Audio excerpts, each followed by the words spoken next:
നമുക്ക് ഭക്ഷണം കഴിക്കാതെ വേണമെങ്കിൽ 30 ദിവസം ജീവിക്കാം. പക്ഷെ ശ്വാസം എടുക്കാതെ 3 മിനിറ്റിൽ കൂടുതൽ ഒരാൾക്ക് ഈ ഭൂമിയിൽ ജീവിക്കാൻ കഴിയില്ല. ഒരു കാരണവശാലും വെള്ളത്തിൽ ഒരാൾ മുങ്ങിത്താഴ്ന്നു കണ്ടാൽ എടുത്ത് ചാടരുത്. കാരണം നിങ്ങളിൽ പല ആളുകളും ധരിച്ചു വെച്ചിട്ടുണ്ടാവും നീന്തൽ അറിയാം, അതുകൊണ്ട് ചാടി ഇറങ്ങി ഒരു ജീവൻ രക്ഷപ്പെടുത്താം എന്ന് വിചാരിച്ച് ഓടിപ്പോയി കഴിഞ്ഞാൽ നിങ്ങളുടെ ജീവൻ അപകടത്തിലാവും. മുങ്ങിത്താഴ്ന്ന ആൾ നിങ്ങളെ പിടിക്കും. നിങ്ങളെ പിടിച്ചു കഴിഞ്ഞാൽ അവിടെ 3 മിനിറ്റിനുള്ളിൽ നിങ്ങൾക്ക് അവനെ കരക്കി എത്തിക്കാൻ കഴിഞ്ഞില്ലെങ്കിൽ നിങ്ങൾ 2 വെള്ളത്തിനടിയിലോട്ട് പോയി മുങ്ങി മരിക്കും. ഇപ്പൊ ഇദ്ദേഹം ഇവിടെ വെള്ളത്തിൽ മുങ്ങി താഴെന്ന് വിചാരിക്കുക. നമ്മള് മുന്നിൽ കൂടെ ഫ്രണ്ടിൽ കൂടെ നീന്തി ഇയാളെ രക്ഷപ്പെടുത്താൻ പോയാൽ, അല്ലെങ്കിൽ അദ്ദേഹം എന്നെ രക്ഷപ്പെടുത്താൻ, ഞാൻ എന്ത് ചെയ്യും? ഇയാളെ മുക്കി താഴ്ത്തും.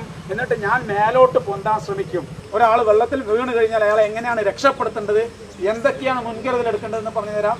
ബാക്ക് സ്ട്രോക്ക്, പിറകിലോട്ട് നന്നായി നീന്താൻ കഴിയുന്ന ഒരാൾക്ക് മാത്രമേ ജീവനോടുകൂടി ഒരാളെ രക്ഷപ്പെടുത്തി കൊണ്ടുവരാൻ പറ്റൂ. ഇത് ആദ്യം മനസ്സിലാക്കാം. അതായത് ജലാശയ അപകടങ്ങളിൽ ശ്രദ്ധിക്കേണ്ട ഒരു കാര്യം, നേരിട്ട് കാണുന്ന ആൾക്ക് വെള്ളത്തിലൊരാൾ അകപ്പെട്ട് കഴിഞ്ഞാൽ അത് ലൈവായിട്ട് ആരാണോ നേരിൽ കാണുന്നത് അവർക്ക് മാത്രമേ ജീവനോടെ രക്ഷപ്പെടുത്താൻ പറ്റൂ.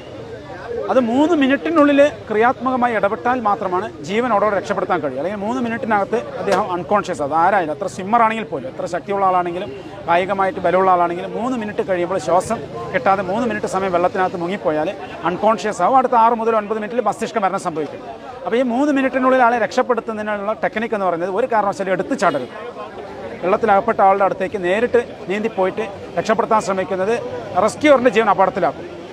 അപ്പം അത് ഒഴിവാക്കിക്കൊണ്ട് ആദ്യത്തെ കുറച്ച് സ്റ്റെപ്പുകളുണ്ട്. ആ സ്റ്റെപ്പ് ഒന്നും നടത്തുന്നില്ലെങ്കിൽ മാത്രമേ നേരിട്ട് ഇറങ്ങിച്ചെന്ന് രക്ഷപ്പെടുത്താൻ പറ്റൂ. അതും പിറകുവശത്ത് കൂടെ മാത്രം പോയിട്ട് ഒരാളെ രക്ഷപ്പെടുത്താൻ ശ്രമിക്കേണ്ടത്.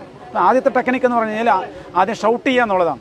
ആ പ്രദേശത്തുള്ള ആളുകളുടെയൊക്കെ ശ്രദ്ധ ആകർഷിക്കുന്നതിന് വേണ്ടി ഉച്ചത്തിൽ നിലവിളിക്കുകയോ അല്ലെങ്കിൽ സിഗ്നലുകൾ കാണിക്കുകയോ അലേർട്ട് ചെയ്യിപ്പിക്കുകയോ ചെയ്യുന്ന ഒരു മെത്തേഡാണ് ആദ്യത്തെ.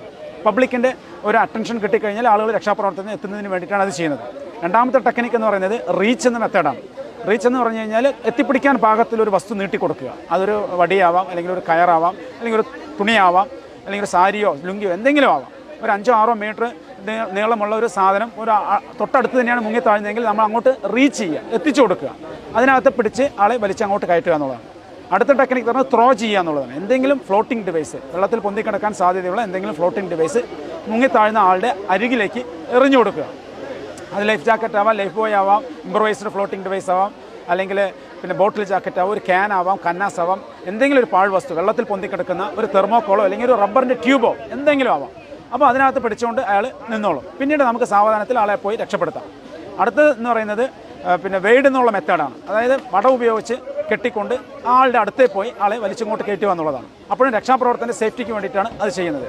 അടുത്ത ടെക്നിക്ക് എന്ന് പറയുന്നത് റോ, അതായത് തുഴഞ്ഞെടുത്ത് പോകാൻ എന്തെങ്കിലും ഒരു ഉപകരണം ഉണ്ടെങ്കിൽ, ഒരു വഞ്ചിയോ അല്ലെങ്കിൽ ഒരു ബോട്ടോ അല്ലെങ്കിൽ ഒരു കൊച്ചു വള്ളമോ അല്ലെങ്കിൽ ഒരു റബ്ബറിൻ്റെ ഡിങ്കിയോ എന്തെങ്കിലും ഒരു സാധനം ഉണ്ടെങ്കിൽ അതിനകത്ത് കയറുക, നേരെ മുങ്ങിത്താഴ്ന്ന ആളുടെ അടുത്ത് പെട്ടെന്ന് തുഴഞ്ഞു പോവുക, ആളെ ആ റബ്ബർ ഡിങ്കിക്കകത്തോ അല്ലെങ്കിൽ ആ ബോട്ടിനകത്തോ ആ വള്ളത്തിനകത്തോ വലിച്ചു കയറ്റുക എന്നുള്ളതാണ്. ഏറ്റവും അവസാനത്തെ ഓപ്ഷനാണ് നീന്തിപ്പോയിട്ട് രക്ഷാപ്രവർത്തനത്തിന് പോകുക എന്നുള്ളത്. നീന്തിപ്പോയി രക്ഷാപ്രവർത്തനത്തിന് പോകുമ്പോൾ ശ്രദ്ധിക്കേണ്ട കാര്യം, പിറകുവശത്ത് കൂടെ മാത്രം പോവുക.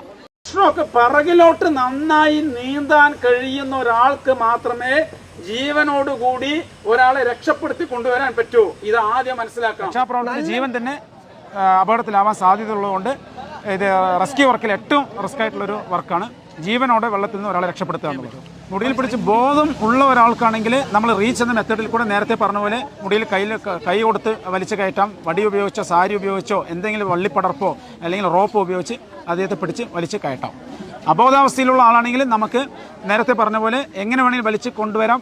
കൊണ്ടുവന്നതിന് ശേഷം ഉടനെ ഫസ്റ്റ് എയ്ഡ് കൊടുക്കുക. എത്രയും പെട്ടെന്ന് എമർജൻസി മെഡിക്കൽ സർവീസിൽ അറിയിച്ചുകൊണ്ട് ഹോസ്പിറ്റലിൽ എത്തിക്കുക. ഫസ്റ്റ് എയ്ഡ് CPR ആണ് കൊടുക്കേണ്ടത്.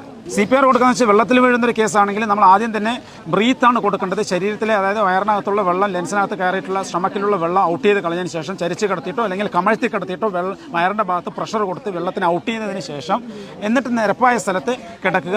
അയാൾ ബ്രീത്ത് എടുക്കുന്നുണ്ടോ എന്ന് ചെക്ക് ചെയ്യുക, അയാളുടെ പൾസ് ചെക്ക് ചെയ്യുക. ഇത് രണ്ടും ആബ്സെൻ്റ് ആണെങ്കിൽ ഉടനെ തന്നെ CPR സ്റ്റാർട്ട് ചെയ്യണം. അപ്പോൾ ആദ്യം 5 ബ്രീത്ത് കൊടുക്കുക. വെള്ളത്തിൽ വീണ ആൾക്ക് ആദ്യം 5 ബ്രീത്താണ് കൊടുക്കേണ്ടത്. അത് മൗത്ത് ടു മൗത്ത് ബ്രീത്ത് കൊടുക്കാം. മൗത്ത് ടു മൗത്ത് ബ്രീത്ത് കൊടുക്കുന്ന സമയത്ത് റെസ്ക്യൂറിൻ്റെ സേഫ്റ്റിക്ക് വേണ്ടി ഒരു മാസ്കോ അല്ലെങ്കിൽ ഒരു തൂവാലിയോ കർച്ചഫോ എന്തെങ്കിലും വായിക്കകത്ത് വെച്ചതിന് ശേഷം മൂക്കടച്ച് പിടിച്ചതിന് ശേഷം ശക്തമായിട്ട് അദ്ദേഹത്തിൻ്റെ ലെൻസിലോട്ട്, വായിലോട്ട് നന്നായി ഊതി കൊടുക്കുക. ഒരു 5 ബ്രീത്ത് കൊടുക്കുക. എന്നതിന് ശേഷം അദ്ദേഹത്തിൻ്റെ വാരിയിൽ അവസാനിക്കുന്ന പോയിൻ്റായ സ്റ്റെർണം എന്ന് പറഞ്ഞ പോയിന്റിലേക്ക് നമ്മുടെ മാസ്റ്റർ ഹാൻഡ് വെച്ചുകൊണ്ട് 2 കൈകളും വെച്ചുകൊണ്ട് 30 കംപ്രഷൻ ഒരു 5 സെൻറ്റിമീറ്ററെങ്കിലും വാരിയിൽ താഴത്തക്ക രീതിയിൽ 30 കംപ്രഷൻ കണ്ടിന്യൂസ് ആയിട്ട് കൊടുക്കുക. വീണ്ടും 5 ബ്രീത്ത് കൊടുത്തുകൊണ്ടേയിരിക്കുക.